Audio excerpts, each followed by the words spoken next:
समजा. अगं मग बोल ना.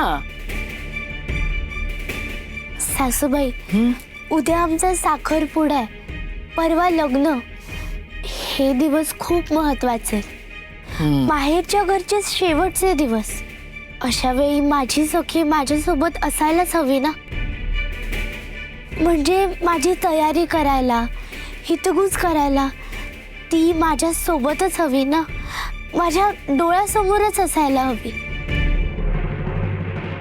तर माझी एक विनंती होती की मी सखूला माझ्यासोबत घेऊन जाऊ का माझ्या माहेर घरी.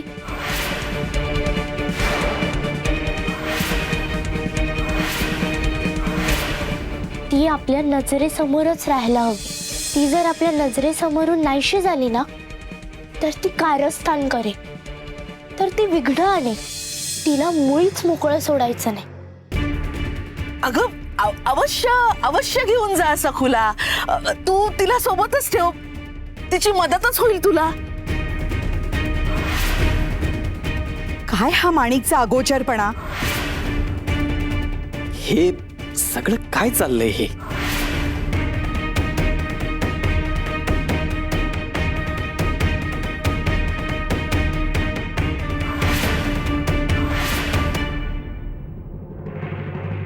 कशी अडकवली.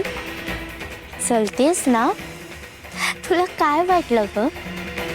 आज रात्री मी तुला माझ्या विरोधात आहूंचे कान भरण्याची संधी देईल. विसर विसर आता. तुला आता आहो हा शब्दच विसरायचा, कारण आता ते माझे आहो आहे. समजलं ना.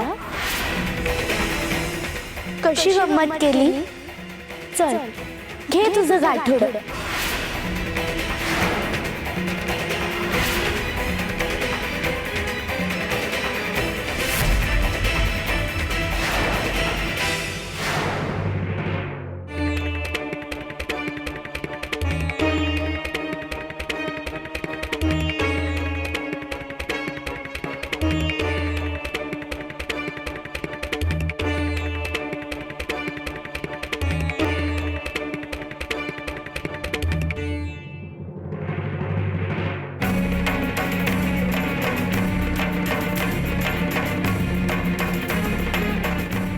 सगळे दुष्टात, सगळे वाईटात.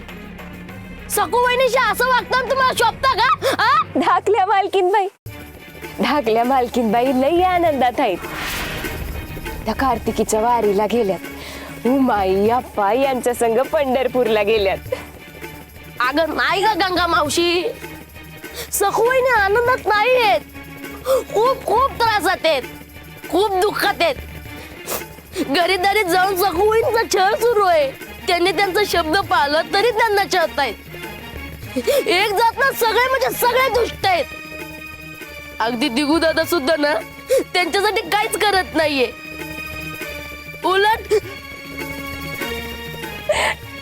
धाकल्या मालकीनबाई लई आनंदात आहेत. त्या कार्तिकीच्या वारीला गेल्यात. उमाई अप्पा यांच्या संग पंढरपूरला गेल्यात. धाकल्या मालकीनबाई लई आनंदात आहेत. त्या कार्तिकीच्या वारीला गेल्यात. उमाई अप्पा यांच्या संग पंढरपूरला गेल्यात. धाकल्या मालकीनबाई लई आनंदात आहेत.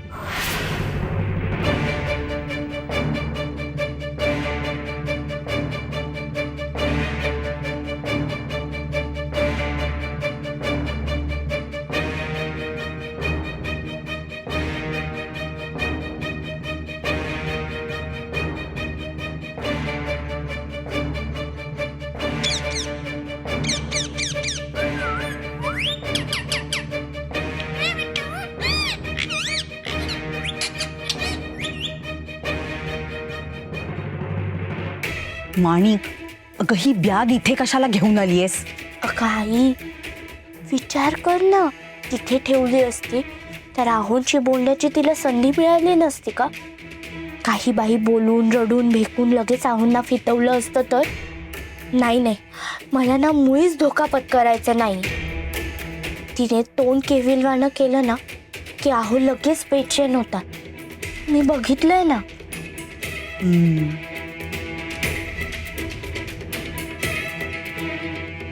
तुझं निरीक्षण बरोबर आहे. तेव्हा फक्त आजच नाही तर उद्या साखरपुडा झाला ना की मी तिला परत घेऊन ये. लग्न होईपर्यंत ना मला कुठलीही जोखीम घ्यायची नाही. बरोबर.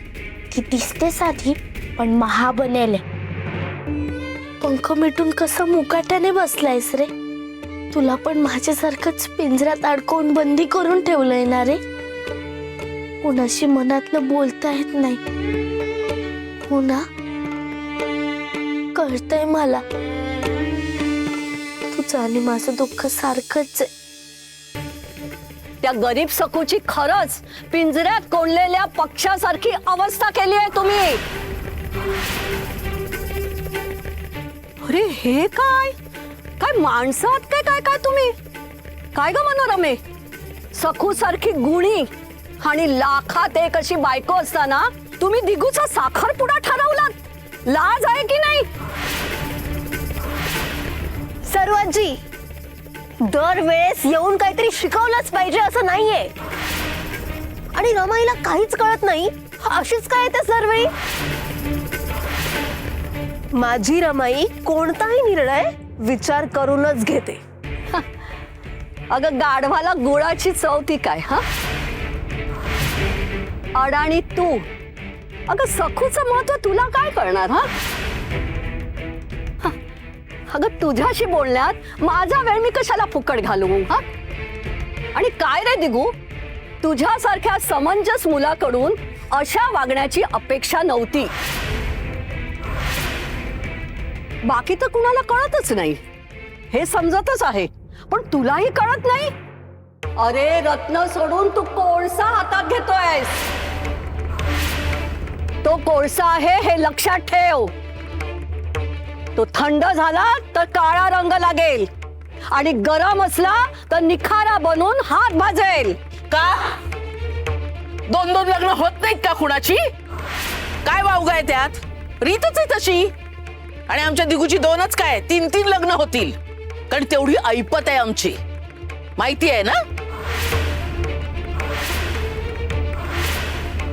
आणि राहिला मुद्दा कोण रत्न कोण माणिक कोण कोळसा, तर तो आमचा प्रश्न आहे. आमचा मी बघून घेऊ. हे बघ मनोरमे, तू चुकत असशील तर मी अधिकारांनी सांगणारच. हेच हेच ज्यात त्यात नाक घालायचं असतं तुला. म्हणून यावेळी मुद्दाम तुला काहीही सांगितलं नाही. साखरपुड्याचं सुद्धा आमंत्रण दिलं नव्हतं. लक्षात नाही का आलं तुझ्या. मला वाटलं तू इथे आलीस तेच विचारायला आलीस की का मला बोलवलं नाहीस. पण तू इथे येऊन आम्हा सगळ्यांचा उद्धारच करायला लागलीस. आता फक्त मी बोलणार. आपलं नातं तू जवळ लक्षात ठेवून पदोपदी मी तुझा आदर कर.